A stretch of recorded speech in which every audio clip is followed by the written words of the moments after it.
ജമാഅത്തുകാരന്റെ സക്കാത്ത് ചെലവാക്കുന്നത് എന്തിനാ? ഇത് ജമാഅത്തുകാർ മറുപടി പറയണം.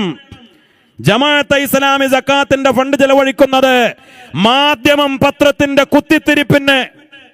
ആർക്കാ അറിയാത്തത്? ഈ ഉമ്മത്തിൽ ഏറ്റവും കൂടുതൽ മുസ്ലിം സമുദായത്തിൽ പതിറ്റാണ്ടുകളായി തമ്മിൽ തല്ലിക്കുന്ന കുതന്ത്രങ്ങൾ എവിടെയും അറിയൂലേ? ഞാനതൊന്നും വിശദീകരിക്കാൻ സമയമില്ലാത്തതുകൊണ്ട് അങ്ങോട്ട് പ്രവേശിക്കുകയല്ല. ഈ സമുദായത്തിലെ കുത്തിത്തിരിപ്പിന്റെ കുതന്ത്രത്തിന്റെ പത്രമല്ലേ മാധ്യമം? മാധ്യമത്തിന് സക്കാത്ത്, സോളിഡാരിറ്റിക്ക് സക്കാത്ത്. സോളിഡാരിറ്റി മതസംഘടനയല്ല എന്നാണ് ജമാഅത്തിന്റെ അമീർ പറഞ്ഞത്. സോളിഡാരിറ്റി മതപ്രവർത്തനം നടത്തുന്ന ഒരു ഇസ്ലാമിക പ്രസ്ഥാനമല്ല. പേരിലും ലക്ഷ്യത്തിലും അജണ്ടയിലും ഒന്നും. പിന്നെ സോളിഡാരിറ്റിക്ക് എങ്ങനെ നിങ്ങൾ സക്കാത്ത് വാങ്ങാ? മീഡിയ വൺ ചാനലിനാ സക്കാത്ത്. നേരത്തെ വാക്കോട് ഉസ്താദ് പറഞ്ഞില്ലേ, കുത്തിത്തിരിപ്പുണ്ടാക്കുന്ന, സമുദായത്തെ തമ്മിലടിപ്പിക്കുന്ന, അനൈക്യമുണ്ടാക്കുന്ന പ്രവർത്തനം തുടർന്നുകൊണ്ടേയിരിക്കുന്ന, അതിനുവേണ്ടി പലതരത്തിലുള്ള ഏർപ്പാടുകളും ഗൂഢാലോചനകളും നടത്തുന്ന മീഡിയ വണ്ണിനാ സക്കാത്ത്. ഇതെങ്ങനെ സ്വഹിയാവുക? ഏത് ഖുർആൻ കൊണ്ട്, ഏത് ഹദീസ് കൊണ്ട്, ഏത് ഫിഖ് കൊണ്ട്, ഏത് ഇമാമിന്റെ പ്രമാണം കൊണ്ടാണ് നിങ്ങൾക്ക് തെളിയിക്കാൻ കഴിയുക? പച്ചയായ ഖുർആന് വിരുദ്ധം, ദീനി വിരുദ്ധം, പ്രമാണങ്ങൾക്ക് വിരുദ്ധമായി സക്കാത്തിന്റെ ഫണ്ട് കട്ടുകൊണ്ടുപോകാനുള്ള ഈ കള്ളത്തരത്തെ കഴിഞ്ഞ കൊല്ലം പിടികൂടിയപ്പോൾ അവർ ഉദ്ദേശിച്ചതുപോലെ വിജയിക്കാൻ കഴിഞ്ഞില്ല. ഇപ്പൊ ഇപ്രാവശ്യവും സഞ്ചിയും തൂക്കി ഇറങ്ങി വരുന്നുണ്ട് സക്കാത്ത് വാങ്ങാൻ. ഈ ഉമ്മത്ത് കൊടുക്കുവോ? ഈ പട്ടർക്കുളത്തുള്ള ആരെങ്കിലും ജമാഅത്തെ ഇസ്ലാമിക്ക് സക്കാത്ത് കൊടുക്കുവോ? പക്ഷെ ഇവർക്കറിയാം, കുറെ സാധാരണക്കാര്, ഗൾഫുകാരും മറ്റുമൊക്കെ, നാട്ടിലൊന്നും ബന്ധമില്ലാത്ത കുറെ ആളുകളുണ്ടാവും. സക്കാത്ത് എവിടെയെങ്കിലൊക്കെ കൊടുത്ത് തീർക്കുക എന്നുള്ള നിലക്ക് അവരുടെയൊക്കെ ഈ കുതന്ത്രത്തെ, ഇതൊക്കെ ചോദ്യം ചെയ്യാനാ സമസ്ത ആദർശം പറയുന്നത്. അതിനാ സമസ്ത ഇവിടെ നിലനിൽക്കുന്നത്. ഈ ജമാഅത്തെ ഇസ്ലാമിക്കാരന്റെ ലക്ഷ്യം എന്താണെന്നറിയോ? ഇവർക്ക് തങ്ങന്മാര് തന്നെ ഉണ്ടാവാൻ പാടില്ല. പ്രത്യേകിച്ച് നല്ല സ്വാധീനമുള്ള സാദാത്തുക്കളും തങ്ങന്മാരും അവരൊക്കെ ഈ ആത്മീയ രംഗത്ത് നിലനിൽക്കാൻ പാടില്ല. തങ്ങന്മാര് അവര് ചരടൂതി കൊടുക്കാനോ, ഏലസ് കൊടുക്കാനോ, പിഞ്ഞാനം എഴുതി കൊടുക്കാനോ, വെള്ളം മന്ത്രിച്ചു കൊടുക്കാനോ, ആത്മീയ ചികിത്സ നടക്കാനോ, അതേപോലെ ഈ മജ്ലിസുൻ നൂർ, ഹദ്ദാദ്, മൗലിദ് പോലുള്ള ഈ കാര്യങ്ങളിൽ നിന്നൊക്കെ അവർ മാറണം. ആത്മീയത ഇല്ലാതാവണം, സുന്നത്ത് ജമാഅത്ത് ഇല്ലാതാവണം. അതിന് ജനാംഗീകാരമുള്ള സാദാത്തുക്കളെയൊക്കെ അവരിൽ നിന്ന് സുന്നത്ത് ജമാഅത്ത് ഊരി മാറ്റിയിട്ട് ഇവിടെ കുതന്ത്രം ചമയുന്ന ആളുകളുടെ ഈ കുതന്ത്രത്തിന്റെ അതിന്റെ തുടക്കം മുതൽ തന്നെ വേരോടെ പിടികൂടാൻ സമസ്തയും SKSSവും ജാഗ്രതയോടുകൂടെ ഇവിടെ നിലനിൽക്കുമ്പോ അവർക്ക് വലിയ അസ്വാരസ്യവും ചൊറിച്ചിലും അലർജിയും പല കോപ്രായങ്ങളും അതിന്റെ പേരിൽ അവർ കാണിച്ചു കൊണ്ടിരിക്കുകയാണ്. ഇവരാണ് നേരത്തെ ബഹുമാനപ്പെട്ട വാക്കോട് ഉസ്താദ് പറഞ്ഞതുപോലെ നമുക്കിടയിലും പല തെറ്റിദ്ധാരണകളും സംശയങ്ങളും ഒക്കെ ഉണ്ടാക്കിക്കൊണ്ടിരിക്കുന്നത്. ഇവരുടെ കുതന്ത്രത്തെ അത് തിരിച്ചറിയാൻ നമുക്ക് സാധിച്ചാൽ ഇസ്സത്തോടുകൂടെ നമുക്ക് മുന്നോട്ട് പോകാൻ സാധിക്കും. ഒരു കാര്യം ഉറപ്പാണ്, ഈ ഉമ്മത്തിന്റെ ഈ ആത്മീയതയെ തകർക്കാൻ നമ്മൾ നിലനിർത്തിക്കൊണ്ടുവന്ന, നമ്മുടെ മുൻഗാമികൾ ഇവിടെ ഇസ്സത്തോടുകൂടെ നിലനിർത്തിക്കൊണ്ടുവന്ന ഈ സുന്നി പാരമ്പര്യത്തെ ഒരിക്കലും നശിപ്പിക്കാൻ ഇവർക്ക് ആർക്കും സാധിച്ചിട്ടില്ല. ആ കാര്യം ഉറപ്പല്ലേ?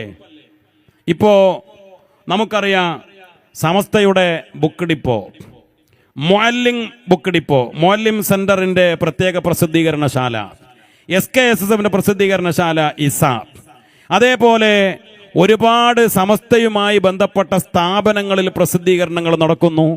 ഒരുപാട് സംവിധാനങ്ങളിൽ ധാരാളം പ്രിന്റിങ്ങുകൾ നടന്നുകൊണ്ടിരിക്കുന്നു. സമസ്തക്കാരല്ലാത്തവരും Tirurangadi book stall, Chanthappadi book stall, അങ്ങനെ ഒരുപാട് ബുക്ക് സ്റ്റാളുകൾ അവർ പ്രിന്റ് ചെയ്തുകൊണ്ടേ ഇരിക്കുകയാണ്. എന്താ പ്രിന്റ് ചെയ്യുന്നത്? മൗലിദിന്റെ കിതാബുകൾ 313 വക, 7777 വക, 6666 വക, അല്ലേ? മജ്ലിസുൻ നൂറിന്റെ ഏട്, ഹദ്ദാദിന്റെ ഏട്, മാലകള്, മാലപ്പാട്ടുകള്, മൗലിദുകള്, എത്രയാണ് പ്രിന്റ് ചെയ്യുന്നത്? ഇത് പ്രിന്റ് ചെയ്ത് തികയുന്നില്ല. എന്തേ വഹാബികളെ, മൗദൂദികളെ, 100 കൊല്ലത്തോളമായി വഹാബികൾ ഇവിടെ പ്രവർത്തിച്ചു കൊണ്ടിരിക്കുന്നു. ഈ ഉമ്മത്ത് ഇന്നും ഹദ്ദാദും മൗലിദും ഈ പുണ്യമായ കർമ്മങ്ങളും ഒക്കെ ചൊല്ലിയും പാടിയും മുന്നോട്ട് പോയിക്കൊണ്ടേയിരിക്കുന്നു. ഞാൻ പറഞ്ഞല്ലോ, സയ്യിദ് അബ്ദുറഹ്മാൻ ബാഫഖി തങ്ങൾക്ക് മങ്കൂസ് മൗലിദ് മനപ്പാടമായിരുന്നു. ശൈഖുന ശംസുൽ ഉലമ ഒരുപാട് മൗലിദുകൾ എഴുതിയിട്ടുണ്ട്. ബഹുമാനപ്പെട്ട അജ്മീർ ഖാജ തങ്ങളുടെ മൗലിദ്, അജ്മീർ ഖാജ തങ്ങളുടെ ആണ്ടായിരുന്നു ഈ റജബ് 6-ന്. മുത്തുപ്പേട്ട തങ്ങളുടെ മനോഹരമായ മദ്ഹ് ഖസീദ രൂപത്തിൽ ശംസുൽ ഉലമ എഴുതിയിട്ടുണ്ട്. ബഹുമാനപ്പെട്ട നമ്മുടെ ഒരുപാട് മുൻഗാമികൾ, അഹമ്മദ് കോയ ശാലിയാത്തി തങ്ങൾ ബദരീങ്ങളുടെ നാമങ്ങൾ മുഴുവനും കോർത്തിണക്കിയ ബദരിയത്ത് രേഖപ്പെടുത്തിയിട്ടുണ്ട്. നമ്മൾ ചൊല്ലുന്ന ഓരോ മാലകളും മൗലിദുകളും അസ്മാവുകളും, അസ്മാഉൽ ഹുസ്നയും അതിൻ്റെ ബൈത്തുകളും, അസ്മാഉൽ ബദറും അത് ബൈത്തുകളുടെ രൂപത്തിലാക്കിയതും പലതരത്തിലുള്ള മൗലിദുകൾ ശൈഖുന മൗലാന KT ഇമാനു മുസ്ലിയാർ മുത്തുനബിയുടെ മനോഹരമായ മൗലിദ് രചിച്ചിട്ടുണ്ട്. മഹാനായ പാങ്ങിൽ അഹമ്മദ് കുട്ടി മുസ്ലിയാർ മൗലിദുകൾ രചിച്ചിട്ടുണ്ട്. ഒന്ന്, സമസ്തയുടെ പ്രസിഡന്റ്, നമ്മുടെ നായകൻ സയ്യിദുൽ ഉലമ സയ്യിദ് മുഹമ്മദ് ജിഫ്രി മുത്തുക്കോയ തങ്ങളുടെ 5ാമത്തെ വല്ലിപ്പ കൊടിഞ്ഞിയിൽ അന്ത്യവിശ്രമം കൊള്ളുന്ന സയ്യിദ് ഹുസൈൻ ജിഫ്രി തങ്ങളുടെ മൗലിദ്. ആരാ ഹുസൈൻ ജിഫ്രി തങ്ങൾ? യമനിലാ ജനിച്ചത്, യമനിലാ വളർന്നത്, യമനിലാ പഠിച്ചത്. മമ്പുറത്തെ തങ്ങൾ കത്തയച്ച് വരുത്തിയതാണ്, നിങ്ങൾ ഇങ്ങോട്ട് വരണം. പരപ്പനങ്ങാടിയിൽ വന്ന് കപ്പലിറങ്ങി. പരപ്പനങ്ങാടിയിലെയും കൊടിഞ്ഞിയിലെയും ഖാലിസ്ഥാനം ഏൽപ്പിച്ചു കൊടുത്തു. മമ്പുറം തങ്ങൾ ആത്മീയതയുടെ കിരീടം ചാർത്തി കൊടുത്ത കറാമത്തിന്റെ ഉടമയായിരുന്നു മഹാനായ സയ്യിദ് ഹുസൈൻ ജിഫ്രി തങ്ങൾ. ബഹുമാനപ്പെട്ട പാങ്ങിൽ അഹമ്മദ് കുട്ടി മുസ്ലിയാർക്ക് ശാരീരികമായ ഒരു രോഗം വന്നു. കുഴഞ്ഞുപോയി, തളർന്നുപോയി, നടക്കാനൊന്നും കഴിയാത്ത അവസ്ഥയിൽ നേർച്ചയാക്കിയതാണ് കൊടിഞ്ഞ ഹുസൈൻ തങ്ങളുടെ മൗലിദ് രചിക്കാൻ. നേർച്ചയാക്കി രോഗം മാറി മനോഹരമായ മൗലിദ് രചിച്ചു.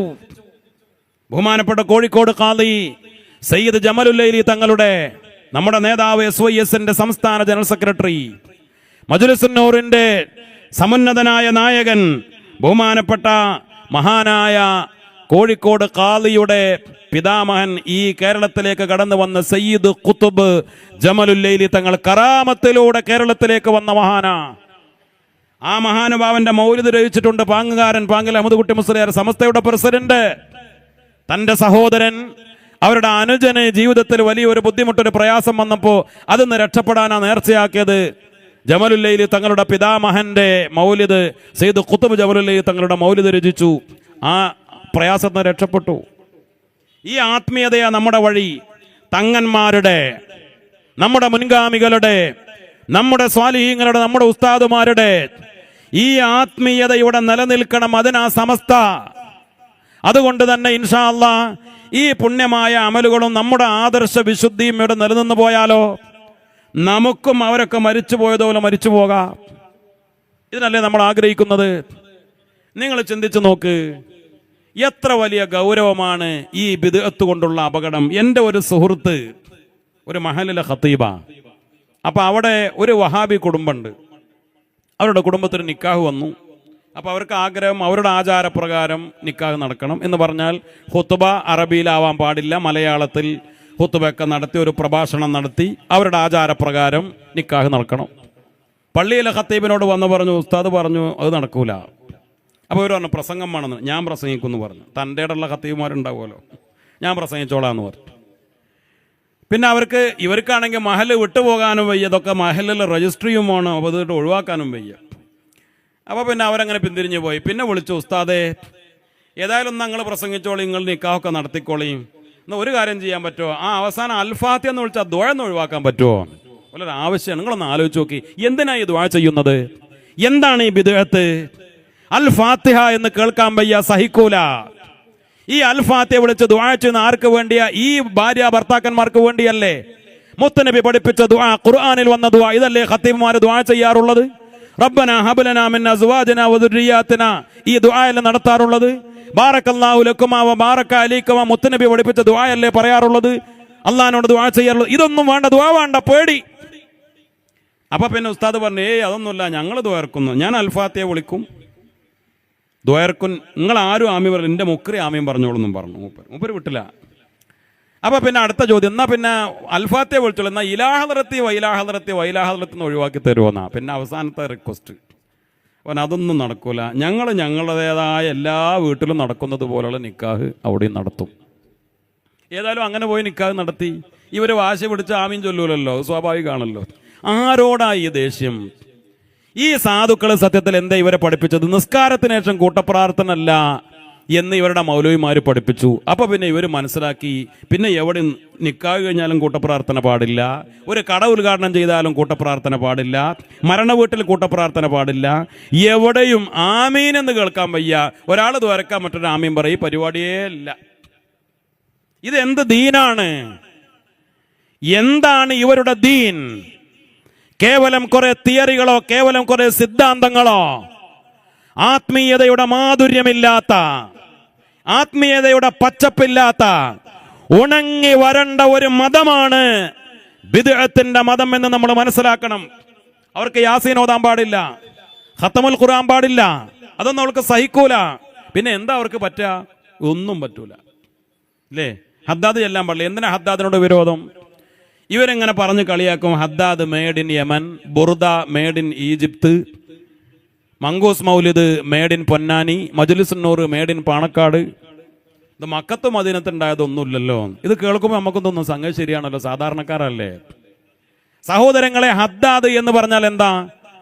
മജ്ലിസുൻ നൂറിൽ നമ്മൾ 7 ഫാത്തിഹ ഓതും, യാസീൻ ഓതും അല്ലേ? ഹദ്ദാദിലും അതേപോലെ ഫാത്തിഹ ഓതും, ആയത്തുൽ കുർസി ഓതും, ആമന റസൂൽ ഓതും, ഖുർആനിൽ വന്ന കുറെ ദുആകളും ആയത്തുകളും ഓതും. മുത്തുനബി പഠിപ്പിച്ച സ്വഹീഹായ ഹദീസിൽ വന്ന ദിക്റുകൾ ലാ ഇലാഹ ഇല്ലല്ലാഹു വഹ്ദഹു ലാ ശരീക ലഹ്, സുബ്ഹാനല്ലാഹി വൽഹംദുലില്ലാഹി വലാ ഇലാഹ ഇല്ലല്ലാഹു അല്ലാഹു അക്ബർ, റളീനാ ബില്ലാഹി റബ്ബ വബിൽ ഇസ്ലാമി ദീന വബി മുഹമ്മദിൻ നബിയ്യം വറസൂല. ഇതൊക്കെ ചൊല്ലും. 25ഓളം വരുന്ന ദിക്റുകൾ. ഇതൊക്കെ റസൂലുള്ള പഠിപ്പിച്ചതും ഖുർആനിൽ വന്നതുമായ പ്രധാനപ്പെട്ട ദിക്റുകളാണ്. ഇത് അബ്ദുല്ലാഹിൽ ഹദ്ദാദ് തങ്ങൾ ക്രോഡീകരിച്ചു എന്നേ ഉള്ളൂ. മജ്ലിസുൻ നൂർ എന്ന് പറഞ്ഞാൽ അതിൽ ഒന്നും പുതിയതായി കൂട്ടിച്ചേർത്തിട്ടില്ലല്ലോ. നമ്മുടെ മുൻഗാമികൾ പഠിപ്പിച്ച ബദരിയത്തുൽ മൻഖൂസിയ്യ, അതിന്റെ ഒരു ചിട്ടവട്ടം പാണക്കാട് സയ്യിദ് ഹൈദർ അലി ശിഹാബ് തങ്ങൾ പറഞ്ഞു എന്നല്ലാതെ അവരാരും സ്വയം നിർമ്മിച്ചുണ്ടാക്കിയതല്ലല്ലോ. പിന്നെ ബുർദ എന്ന് പറഞ്ഞ റസൂലുള്ളാന്റെ മദ്ഹാണ്. റസൂലുള്ളാന്റെ മദ്ഹ് ഇപ്പോൾ ഒരാൾ ഉണ്ടാക്കിയാൽ അതും പാടാലോ, അതിനും കൂലി കിട്ടൂലേ?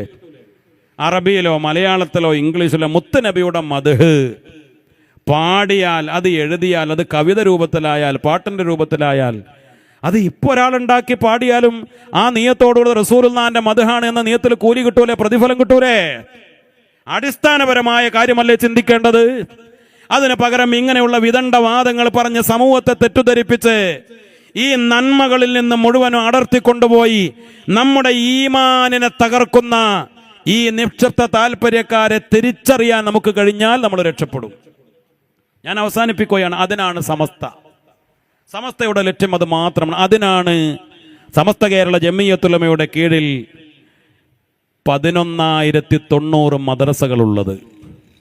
ഇത് ചെറിയ കാര്യമാണോ? ഞാനത് മനസ്സിലാക്കാൻ വേണ്ടി പറയാണ്. ജമാഅത്തെ ഇസ്ലാമിക്കാരുടെ ആകെയുള്ള മദ്രസ 596. അത് അവരുടെ കണക്കാണ്. അതിൽ തന്നെ എത്ര മദ്രസ ഉള്ളത്? പല മദ്രസയിലെ എണ്ണം നോക്കിയാൽ നമുക്കറിയാം. 15 കുട്ടി, 20 കുട്ടി, 25 കുട്ടി, ഇതൊക്കെയാണ് ജമാഅത്തെ ഇസ്ലാമിയുടെ മദ്രസയിലെ കുട്ടികളുടെ എണ്ണം. നമ്മൾ അവരെ തരം താഴ്ത്തല്ല. കാരണം ഉമ്മത്ത് അവരുടെ മദ്രസയിലേക്ക് കുട്ടികളെ പറഞ്ഞേക്കാൻ തയ്യാറല്ല. എവിടെങ്കിലുമൊക്കെ ഇനി അവർ ചെറിയ മദ്രസ തട്ടിക്കൂട്ടിയാലും. സമസ്തയുടെ കീഴിൽ 2500, 2000, 1000, 1500 ഒക്കെ കുട്ടികൾ പഠിക്കുന്ന മദ്രസ ഉണ്ട്. ഒറ്റ മദ്രസയിലാ 2500 കുട്ടി, 800 കുട്ടി, 700 കുട്ടികളൊക്കെ പഠിക്കുന്ന മദ്രസകളുടെ ഒരു ആവറേജ് മദ്രസ 200, 150, 300 ഇതൊക്കെയല്ലേ നമ്മുടെയൊക്കെ മദ്രസകളിലെ കുട്ടികളുടെ എണ്ണം. ഇങ്ങനെ 11,090 മദ്രസകൾ. ഇന്ന് പൊതുപരീക്ഷ കഴിഞ്ഞു. എത്ര കുട്ടികളാണ് പൊതുപരീക്ഷ എഴുതിയത്? എത്ര? മദ്രസ പൊതുപരീക്ഷയ്ക്ക് പോയ ആൾക്കാർ പറയും, ഓലും കൂടി മറന്നു. എത്ര? 2,95,240 കുട്ടികൾ. ഇത് കൃത്യമായ കണക്കാണ്. ഈ കുട്ടികളെ സൂപ്പർവൈസ് ചെയ്തത് 11,376 ഉസ്താദുമാരെ. നിങ്ങളെ മദ്രസയിലും വന്നില്ലേ സൂപ്പർവൈസർ? ഈ കുട്ടികളെ മറ്റു മദ്രസകളിൽ നിന്ന് സൂപ്പർവൈസറും വന്നില്ല. അവരെ പരിശീലിപ്പിച്ച, അവർക്കതിൻ്റെ എല്ലാ ട്രെയിനിങ്ങും കൊടുത്ത സൂപ്പർവൈസർമാരാ. അവർ ആ ഉത്തര പേപ്പറൊക്കെ വാങ്ങി കളക്ട് ചെയ്ത് തിരിച്ചു കൊണ്ടുപോയി 157 കേന്ദ്രങ്ങളിൽ 157 ഡിവിഷണൽ സൂപ്രണ്ടുമാരുടെ നേതൃത്വത്തിൽ ഇൻഷാ അള്ളാഹ് ഈ വരുന്ന 27-ാം തീയതി 27 പറഞ്ഞാൽ മറ്റന്നാൾ. ഈ 157 കേന്ദ്രങ്ങളിൽ കേന്ദ്രീകൃത മൂല്യനിർണയ സംവിധാനത്തോടെ ഈ ഉത്തരപേപ്പറുകളൊക്കെ ആയിരക്കണക്കിന് മുഅല്ലിങ്ങൾ ആ ഉത്തരക്കടലാസ് പരിശോധിക്കും, കുട്ടികൾക്ക് മാർക്കിടും. ഇങ്ങനെ ഒരു സംവിധാനം ലോകത്ത് എവിടെയുള്ളത്? ഏത് സംഘടനക്കാണുള്ളത്? കേരളത്തിലെ ഏതെങ്കിലും സംഘടനക്ക് പറയാൻ കഴിയുമോ? പൊതുപരീക്ഷ നടത്തുന്ന പല സംഘടനകളുമില്ലേ ഇവിടെ പലരുണ്ട്. സുന്നി പക്ഷത്തുണ്ട്, അല്ലാത്ത ഭാഗങ്ങളിലുണ്ട്. വഹാബികളുണ്ട്, വഹാബികൾക്ക് പല മദ്രസകളുണ്ട്. ആർക്കാ ഇങ്ങനെ പറയാൻ കഴിയുക? 5, 7, 10, 12 ക്ലാസുകളിൽ 2,95,240 കുട്ടികൾ അവരുടെ പേരും അഡ്രസ്സും അവരുടെ ID കാർഡും ഒക്കെ ഓൺലൈനിൽ ഉണ്ട്. കൃത്യമായ കണക്കാണ്. ആർക്കാ ഇത് പറയാൻ കഴിയുക? ഇത്ര സിസ്റ്റമാറ്റിക് ആയിട്ട് ഈ സംവിധാനവുമായി നമ്മൾ മുന്നോട്ട് പോകുക. നിങ്ങൾ മനസ്സിലാക്കണം, ഈ കഴിഞ്ഞ 5 കൊല്ലത്തിന്റെ ഉള്ളിൽ 1300-ലധികം പുതിയ മദ്രസകൾ ഞങ്ങൾക്ക് അംഗീകാരം വേണമെന്ന് പറഞ്ഞ് സമസ്തയെ സമീപിച്ചു. ഈ 5 കൊല്ലത്തിനുള്ളിൽ പുതിയ 145 റേഞ്ചുകൾ ഉണ്ടായി. നിങ്ങളുടെ ഈ പട്ടർകുളം മഹല്ല് ഒരു റേഞ്ചിന്റെ കീഴിലല്ലേ? ഇങ്ങനെയുള്ള ഓരോ റേഞ്ചുകളിലെ ഓരോ റേഞ്ചിന്റെ കീഴിലും 15, 20, 25 ഒക്കെ മദ്രസകളില്ലേ, 30 മദ്രസകളൊക്കെ ഉള്ള റേഞ്ചുകളില്ലേ? ഇങ്ങനെയുള്ള 145 പുതിയ റേഞ്ച് സംവിധാനങ്ങൾ വന്നു. ആരും ഇത് ഇങ്ങനെ വിശദീകരിക്കണ്ട. ഇതൊക്കെ സമസ്തക്ക് കുറെ പഴയ കാലത്ത് കിട്ടിയതാണെന്ന് മനസ്സിലാക്കണ്ട. ഷെയ്ഖുനാ സയ്യിദുൽ ഉലമ സയ്യിദ് മുഹമ്മദ് ജിഫ്രി മുത്തുക്കോയ തങ്ങളാണ് പ്രസിഡന്റ്. ഈ 5 കൊല്ലം തങ്ങൾ ഉസ്താദ് പ്രസിഡന്റ് ആയിട്ട് 9 കൊല്ലമായി. ഷെയ്ഖുൽ ജാമിയ ആലിക്കുട്ടി ഉസ്താദാണ് ജനറൽ സെക്രട്ടറി. 10 വർഷമായി ഷെയ്ഖുൽ ജാമിയ ജനറൽ സെക്രട്ടറി ആയിട്ട് അവര് നേതൃത്വം ഏറ്റെടുത്തതിന് ശേഷം ഈ കഴിഞ്ഞ 5 കൊല്ലത്തെ കണക്കാണ് പറയുന്നത്. സയ്യിദുൽ ഉലമയുടെ ഷെയ്ഖുൽ ജാമിയയുടെ സമസ്തയുടെ അടുത്തേക്ക് ഈ ഉമ്മത്ത് 1300 പുതിയ മദ്രസകൾ ഉണ്ടാക്കിയിട്ട് ഞങ്ങൾക്ക് അംഗീകാരം നൽകണം എന്ന് പറഞ്ഞ അപേക്ഷ നൽകുകയാണ്. എന്താണ് ഈ ഉമ്മത്ത് ആവശ്യപ്പെടുന്നത്? ഷെയ്ഖുൽ ജാമിയയും മാലിക്കുട്ടി ഉസ്താദും MT ഉസ്താദും കൊയ്യോട് ഉസ്താദും അടങ്ങുന്ന സമസ്ത തീരുമാനിക്കണം ഞങ്ങളുടെ മക്കൾ എന്ത് പഠിക്കണം, അവരുടെ അഖീദ എന്താവണം. സമസ്തയുടെ പാഠപുസ്തകങ്ങൾ സുന്നത്ത് ജമാഅത്താണ്.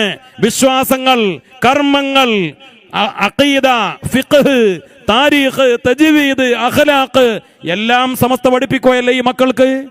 1-ാം ക്ലാസ് മുതൽ 12-ാം ക്ലാസ് വരെ. 1-ാം ക്ലാസ്സിലെ അദബ് എന്ന ആദ്യത്തെ ബാലപാഠം മുതൽ ഓരോ ക്ലാസുകളിലും ഈ മനോഹരമായ പാഠങ്ങളാ പകർന്നുകൊണ്ടിരിക്കുന്നത്.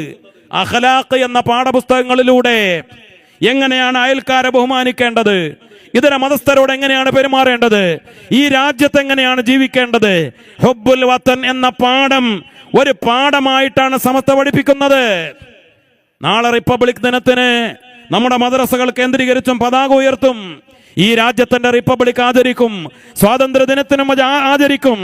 ഈ രാജ്യത്ത് ഉത്തമ പൗരന്മാരായി മാനവികതയുടെ മതസൗഹാർദ്ദത്തിന്റെ ഉത്തമന്മാരായി വളർത്തിക്കൊണ്ടുവരാൻ ഈ മക്കളെ തർബിയത്ത് ചെയ്ത് തസ്കിയത്ത് ചെയ്ത് ഈ മനോഹരമായ വഴിയാണ് സമസ്ത ലക്ഷക്കണക്കിന് കുട്ടികൾക്ക് പഠിപ്പിച്ചുകൊണ്ടിരിക്കുന്നത്. അതുകൊണ്ട് തന്നെ ഈ കഴിഞ്ഞ കാലയളവിൽ 77 ലക്ഷത്തോളം വരുന്ന പൊതുപരീക്ഷാ സർട്ടിഫിക്കറ്റുകൾ വിതരണം ചെയ്തു. ഇനി ഈ മൂല്യനിർണ്ണയം കഴിഞ്ഞ് മിക്കവാറും ഈ കുട്ടികളൊക്കെ പാസ്സാകുമല്ലോ. ഞാൻ പറഞ്ഞ 2,95,000. അതിൽ ഇനി ജയിച്ച കുട്ടികൾക്കുള്ള സർട്ടിഫിക്കറ്റ് കൂടെ കൂടിയാൽ ഇങ്ങനെ ഓരോ കൊല്ലവും ലക്ഷക്കണക്കിന് കുട്ടികൾക്കാണ് സമസ്ത കേരള ജംഇയ്യത്തുൽ ഉലമ ഈ മതവിദ്യാഭ്യാസം നമ്മുടെ ദീനിന്റെ അടിത്തറ പകർന്നു നൽകി മുന്നോട്ട് പോകുന്നത്. ഇതിവിടെ നിലനിൽക്കണം, ഈ ഇസ്സത്ത് നിലനിൽക്കണം. ഞാൻ അവസാനിപ്പിക്കുകയാണ്. ഇങ്ങനെ ഒരു ജനതയെ നിങ്ങൾക്ക് ലോകത്തെവിടെയാ കാണാൻ കഴിയുക?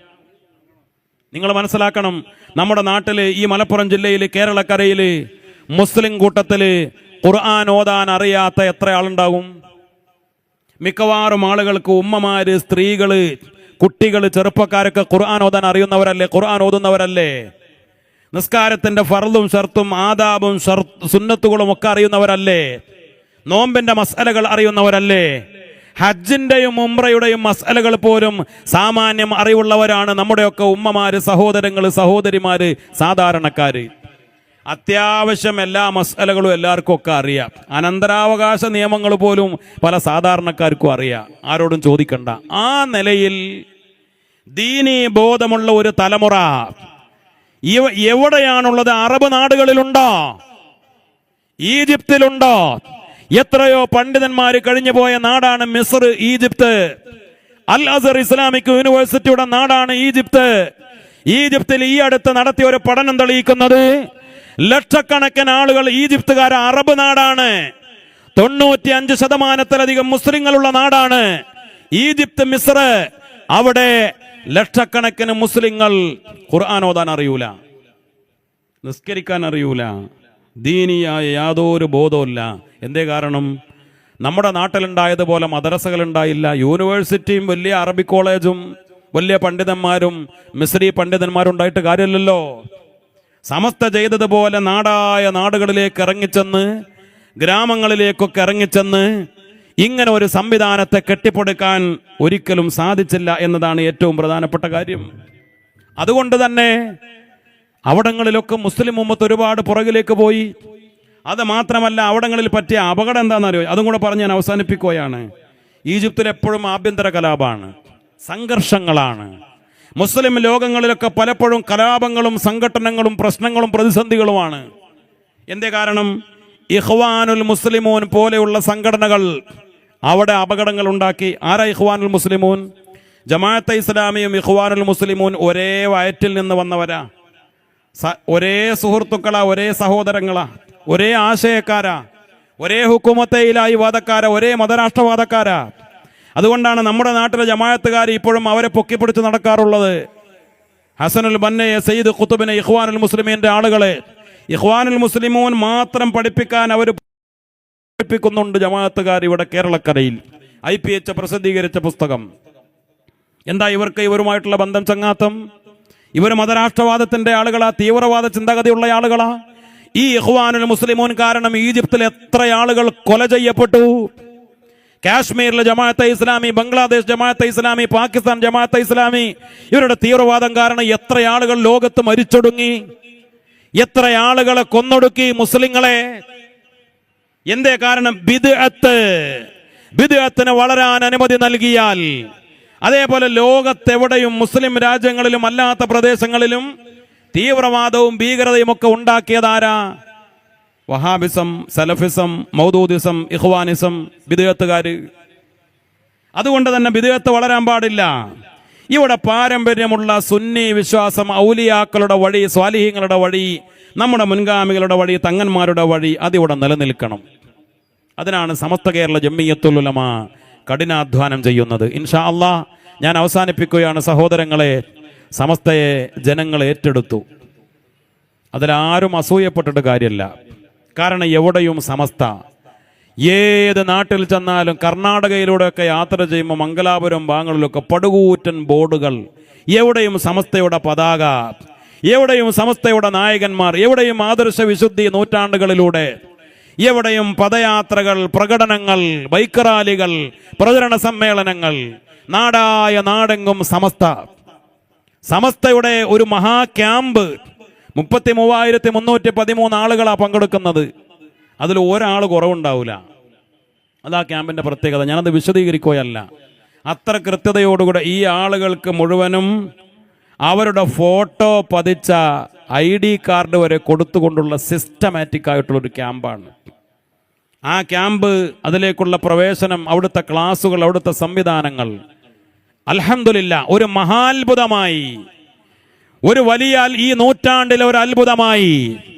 100 കൊല്ലം കഴിഞ്ഞപ്പോൾ സമസ്ത എന്താണ് എന്ന് എല്ലാവരെയും ബോധ്യപ്പെടുത്തുന്ന ഒരു മഹാചരിത്രമാണ് കാസർകോട്ടെ കുണിയയിൽ നടക്കാൻ പോകുന്നത്. 10 ദിവസത്തെ ഒരു എക്സ്പോ, ഗ്ലോബൽ എക്സ്പോ, ഇൻഷാ അല്ലാഹ് ഈ 30-ാം തീയതി ഉദ്ഘാടനം ചെയ്യപ്പെടും. 31-2 ദിവസങ്ങളിൽ സ്ത്രീകൾക്ക് മാത്രമാണ് പ്രവേശനം. പിന്നെ ബാക്കിയുള്ള 8 ദിവസങ്ങളിൽ ഇൻഷാ അല്ലാഹ് പുരുഷന്മാർക്ക്. എന്തൊക്കെ സംവിധാനങ്ങൾ അവിടെ ഒരുങ്ങുന്നത്, ഞാനതൊന്നും പറയുകയല്ല. ഇൻഷാ അല്ലാഹ് അതൊക്കെ പോയി കാണാൻ പടച്ച റബ്ബ് നമുക്ക് തൗഫീക്ക് നൽകി അനുഗ്രഹിക്കട്ടെ. ലക്ഷക്കണക്കിന് ആളുകൾ പങ്കെടുക്കുന്ന ഒരു മഹാസമ്മേളനം. സമസ്തയുടെ സമ്മേളനം എന്ന് പറഞ്ഞാൽ എന്താണ്? അള്ളാഹുവിൻ്റെ ഔലിയാക്കളുടെ സംഗമമാണ്. ഇപ്പൊ തന്നെ നമ്മൾ അറിഞ്ഞും അറിയാതെയും ഒരുപാട് മഹാന്മാര് അവിടെ ചെന്ന് ദുആ ചെയ്തു വരിക. ബഹുമാനപ്പെട്ട കുമ്പോൽ തങ്ങളെപ്പോലെയൊക്കെയുള്ള മഹാന്മാരായ ആളുകൾ, അവരൊന്നും ഇങ്ങനെ പുറത്തിറങ്ങി നടക്കാറില്ല. വന്നാലും സ്റ്റേജിലൊന്നും കയറാറില്ല. സയ്യിദുൽ ഉലമയുടെ സന്ദേശയാത്രയുടെ മംഗലാപുരത്തെ സമാപന വേദിയിൽ വന്നു, പക്ഷേ കുമ്പോൾ തങ്ങളുപ്പാപ്പ അവിടെ വന്ന് കാറിലിരുന്നു എന്നല്ലാതെ വേദിയിലേക്ക് കയറാൻ തയ്യാറായില്ല. അങ്ങനത്തെ ഒക്കെ കുറേ മഹാന്മാരുണ്ട്. അവരൊക്കെ വന്ന് അവിടെ ഇങ്ങനെ വരുന്നു, ദുആ ചെയ്യുന്നു ക്യാമ്പ് സൈറ്റിൽ, സമ്മേളന നഗരിയിൽ. അതാരും ക്ഷണിച്ചിട്ടോ പറഞ്ഞുകൊണ്ടോ അല്ല. നമ്മൾ അറിഞ്ഞും അറിയാതെയും അള്ളാഹുവിൻ്റെ സ്വാലിഹീങ്ങളായ ആളുകൾ ഇപ്പം തന്നെ അവിടെ ഒരു സന്ദർശന പ്രവാഹമാണ്. ഇങ്ങനത്തെ ഒരു സമ്മേളനം മുമ്പുണ്ടായിട്ടില്ല. ആലപ്പുഴയിൽ 90-ാം വാർഷികം നടന്നു, കൂരിയാട്ടെ 85-ാം വാർഷികം നടന്നു, അതേപോലെ ജമിയത്തുൽ മുഅല്ലിമീൻ്റെ മഹാസമ്മേളനം കൊല്ലത്ത് നടന്നു, SYSൻ്റെ മഹാസമ്മേളനങ്ങൾ നമ്മുടെ കുറ്റിപ്പുറത്ത് നടന്നു, കാസർഗോട്ട് നടന്നു, SKSFൻ്റെ സമ്മേളനങ്ങൾ നടന്നു, തൃശ്ശൂരിൽ, കുറ്റിപ്പുറത്ത്, അങ്ങനെ കോഴിക്കോട് പലയിടത്തും പല വലിയ വലിയ സമ്മേളനങ്ങൾ നടന്നു. ബാംഗ്ലൂരിൽ നമ്മുടെ തന്നെ സമ്മേളനം നടന്നു. അവിടങ്ങളിലൊന്നും ഇല്ലാത്ത എന്തോ ഒരു വല്ലാത്ത ഒരാവേശം, ആ ആവേശം നമ്മൾ കാണുന്നത് ഒരുപാട് സ്വാലിഹീങ്ങൾക്കിടയിലും മൗലിയാക്കൾക്കിടയിലുമാണ്. അവരൊക്കെ നിരന്തരം ദുആ ചെയ്തുകൊണ്ടിരിക്കുകയാണ്. അതുകൊണ്ട് സമസ്ത കേരള ജമിയത്തുൽ ഉലമയെ ആരും നിസ്സാരപ്പെടുത്തണ്ട. സമസ്ത കേരള ജമിയത്തുൽ ഉലമയുടെ ഉസ്താദുമാരെ ആരും കരിവാരിത്തേക്കണ്ട. മഹാന്മാരായ ഈ ഉലമാക്കളെ ആരും വേദനിപ്പിക്കണ്ട. സയ്യിദുൽ ഉലമയെ പോലെയുള്ള സമുന്നതരായ നേതാക്കളെ ആരും മനസ്സ് വേദനിപ്പിക്കേണ്ടതില്ല. അത് അപകടമായിരിക്കുമെന്നാണ് മനസ്സിലാക്കേണ്ടത്. അവരൊക്കെ ആരാണ് എന്ന് കൃത്യമായ തിരിച്ചറിവുള്ളത് കൊണ്ടാണ് ഈ ജനലക്ഷങ്ങൾ അവരുടെ പിറകെ കൂടിയത് എന്ന് മനസ്സിലാക്കണം. ഇന്നല്ലെങ്കിൽ നാളെ നിങ്ങൾക്കൊക്കെ അത് ബോധ്യപ്പെടും. പിന്നെ ഖേദിച്ചിട്ട് പ്രയോജനമുണ്ടാകൂല. ജീവിച്ചിരിക്കുന്ന സമയത്ത് അവരെയൊക്കെ വേദനിപ്പിച്ചാൽ നമുക്കറിയാലോ. ശൈഖുന കണ്ണിയത്ത് ഉസ്താദ് ജീവിച്ചിരിക്കുന്ന കാലഘട്ടത്തിൽ, ശൈഖുന ശംസുൽ ഉലമ ജീവിച്ചിരിക്കുന്ന കാലഘട്ടത്തിൽ അവരുടെ മരണം വരെ അവരെ വേദനിപ്പിച്ച ആളുകൾ കഴിഞ്ഞു പോയിട്ടില്ലേ ഇവിടെ? മരിക്കുന്നത് വരെ ആ മഹാന്മാരെ വേട്ടയാടിയ, എന്തിനു വേണ്ടി അവർ, ഒരാള് സമസ്തയുടെ പ്രസിഡന്റ്, ഒരാള് സമസ്തയുടെ സെക്രട്ടറി ആയതിന്റെ പേരിൽ, പിന്നെ മരണപ്പെട്ടു പോയതിനു ശേഷം ഇപ്പൊ ഇങ്ങനെ വിളിച്ചു പറഞ്ഞാൽ മതി അവർ വലിയായിരുന്നു, അവർ ആരിഫായിരുന്നു, ഖുതുബായിരുന്നു, മുജദ്ദിദായിരുന്നു എന്ന് ഇപ്പൊ പറഞ്ഞത് കൊണ്ടായോ? ജീവിച്ചിരിക്കുന്ന കാലഘട്ടത്തിൽ അവരെയൊക്കെ വേദനിപ്പിച്ച് മരിച്ചു പോയതിനു ശേഷം അവരെ വാഴ്ത്തിപ്പാടിയത് കൊണ്ടായില്ല. ഇൻഷാ അല്ലാഹ് സയ്യിദുൽ ഉലമ ആരാണ്, ശൈഖുൽ ജാമി ആരാണ്, അവരൊന്നും ജീവിച്ചിരിക്കുന്ന കാലഘട്ടത്തിൽ പലപ്പോഴും നിങ്ങൾക്ക് മനസ്സിലാക്കാൻ കഴിയൂല. ഞാൻ ഇതേ ഉദാഹരണം പറഞ്ഞത് കണ്ണിയത്ത് ഉസ്താദിനെയും മഹാനായ ശംസുൽ ഉലമയും ജീവിച്ചിരിക്കുന്ന കാലഘട്ടത്തിൽ പലർക്കും മനസ്സിലാക്കാൻ സാധിച്ചിട്ടില്ല. അവരെത്രേ മനസ്സിലാക്കിയുള്ളൂ. ഇന്ന് സയ്യിദുൽ ഉലമയെ, ശൈഖുൽ ജാമിയെ, മഹാന്മാരെയൊക്കെ മനസ്സിലാക്കിയതുപോലെ സമസ്തയുടെ പ്രസിഡന്റ്, സെക്രട്ടറി, സമ്മേളനത്തിൽ വന്ന് പ്രസംഗിക്കുന്ന ആളുകൾ, അതേപോലെ ആദർശം പറയുന്ന ആളുകൾ, അത്രയൊക്കെ മനസ്സിലാക്കിയുള്ളൂ. പക്ഷെ അവർ പോയപ്പോഴാണ് അവരുടെ വില അറിഞ്ഞത്, അവരുടെ മഹത്വങ്ങൾ മനസ്സിലാക്കിയത്. എന്നതുപോലെ ജീവിച്ചിരിക്കുന്ന സമയത്ത് തന്നെ അവരെയൊക്കെ മനസ്സിലാക്കാനും അവരെയൊക്കെ സ്നേഹിക്കാനും അവരോട് അടുക്കാനും ഈ പ്രസ്ഥാനത്തിന്റെ കൂടെ നിൽക്കാനും തൗഫീഖ് കിട്ടിയാൽ അത് ഏറ്റവും വലിയ ഭാഗ്യമാണ് എന്ന് മാത്രം മനസ്സിലാക്കുകയാണ് വേണ്ടത്.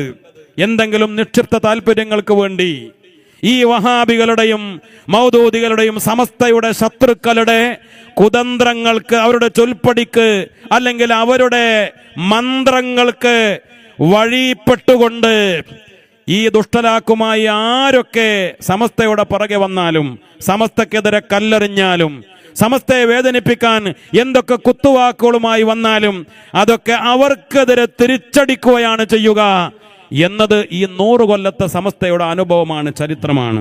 അല്ലാഹു റബ്ബുൽ ഇസ്സത്ത് അതൊക്കെ മനസ്സിലാക്കാൻ എല്ലാവർക്കും തൗഫീഖ് നൽകി അനുഗ്രഹിക്കട്ടെ. നമുക്കൊക്കെ സമസ്തയെ അളവറ്റ് സ്നേഹിക്കാൻ, മഹാന്മാരായ നമ്മുടെ കഴിഞ്ഞുപോയ മഹാന്മാരെ, ജീവിച്ചിരിക്കുന്ന നമ്മുടെ നേതാക്കളെ, നമ്മുടെ സാദാത്തുക്കളെ, നമ്മുടെ ഉലമാക്കളെ, നമ്മുടെ മഹാന്മാരെ ഒക്കെ അങ്ങേ അറ്റം ഇഷ്ടപ്പെടാനും സ്നേഹിക്കാനും സഹായിക്കാനും ഭാഗ്യമുണ്ടായ ആളുകളാണ്. അല്ലാഹു റബ്ബുൽ ഇസ്സത്ത് അത് നമ്മുടെ ജീവിതത്തിൽ നിലനിർത്തി തരട്ടെ. ആ ഗുരുത്വം, ആ പൊരുത്തം, ആ സ്നേഹം, ആ മഹാന്മാരുടെയൊക്കെ തണൽ, അവരുടെയൊക്കെ ദുആ, അത് മാത്രമാണ് നമ്മുടെയൊക്കെ വിജയത്തിൻ്റെ ഏറ്റവും വലിയ പ്രതീക്ഷ. അതാണ് സമസ്തക്ക് ഖിദ്മത്ത് ചെയ്യുമ്പോൾ SKSFും SYSും ഈ പട്ടർക്കുളം ശാഖാ കമ്മിറ്റി ഇവിടെ ഈ പരിപാടിയുടെ പ്രചരണവും ഇതിൻ്റെ എല്ലാ തരത്തിലുള്ള വിജയത്തിനു വേണ്ടി കഠിനാധ്വാനം ചെയ്തപ്പോൾ, ഇതിനു വേണ്ടി പലരും സാമ്പത്തികമായി സഹായിച്ചപ്പോൾ, എല്ലാ തലത്തിലും നമുക്കുള്ള പ്രതീക്ഷ ഇതൊക്കെ സമസ്തക്കും സുന്നത്ത് ജമാഅത്തിനുമുള്ള ഒരു ഖിദ്മത്താണ്. ആ മഹാന്മാരുടെയൊക്കെ ഗുരുത്വവും പൊരുത്തവും കിട്ടാനുള്ള ഒരു വഴിയാണ്. അള്ളാഹു റബ്ബുൽ ഇസ്സത്ത് തൗഫീഖ് നൽകി അനുഗ്രഹിക്കട്ടെ. ഞാൻ എൻ്റെ വാക്കുകൾ അവസാനിപ്പിക്കുകയാണ്.